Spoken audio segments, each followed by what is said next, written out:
Hello everyone. Today I'll be talking about IoT devices I personally use and the security risk associated with them. The devices I'll focus on are my smart TV and my Galaxy Watch 6. These are devices that are always connected, collect personal data, and are part of the Internet of Things, which makes them convenient but also pose potential security risks. My smart TV is mainly used for streaming shows and movies, running apps like YouTube and Netflix, and mirroring content from my phone onto the television. It connects to the internet through Wi-Fi, and I also use Bluetooth to connect my phone as a remote or navigation device. The TV collects data such as viewing history, app usage, and voice commands if voice features are enabled. One of the main security risks is outdated firmware and weak default privacy settings. If the TV isn't updated or properly configured, attackers could exploit vulnerabilities or collect more data than intended. To reduce this risk, I keep the firmware updated, disable voice tracking features I don't use, and remove unused apps to reduce the attack surface.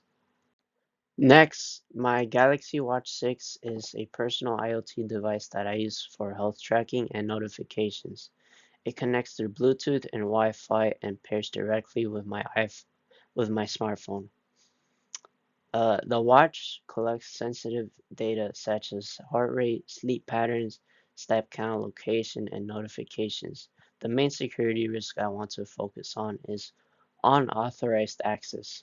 If the watch is lost or Bluetooth pairing is not secure, someone could potentially access personal health or notification data. To mitigate this risk, I enable a PIN or biometric lock on the watch, ensure secure Bluetooth pairing, and turn off Bluetooth when it's not in use. This shows that even personal IoT devices that weren't targeted by large botnets still need proper security practices. A real-world example of IoT security threats is the Mirai botnet. Mirai malware targeted insecure IoT devices by scanning the internet for devices using default usernames and passwords. Once infected, these devices were taken over and added to a botnet controlled by attackers. The Mirai botnet launched massive DDoS attacks that disrupted major services like Netflix, Twitter, and Reddit. Smart TVs were among the devices commonly targeted because they are always connected to the internet and often poorly secured. The key lessons from Mirai are simple but critical. Change default credentials, keep firmware updated, and disable unnecessary features of services.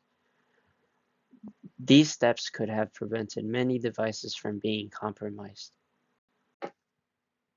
A more recent example is the Kim Wolf botnet, which infected over 1.8 million devices, mostly Android TVs, set-top boxes, and tablets.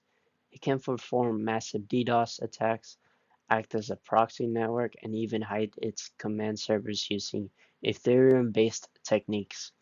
This shows that IoT devices aren't just convenient, they're also highly vulnerable. Even devices like smart TVs can be recruited into global botnets if security measures aren't followed. It emphasizes that the importance of keeping devices updated, using strong passwords, and limiting unnecessary connectivity.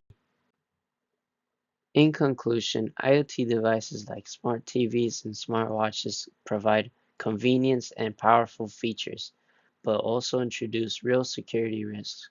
By understanding these risks and applying basic security measures such as updating firmware, securing connections, and using device locks, we can enjoy these devices safely while minimizing potential threats.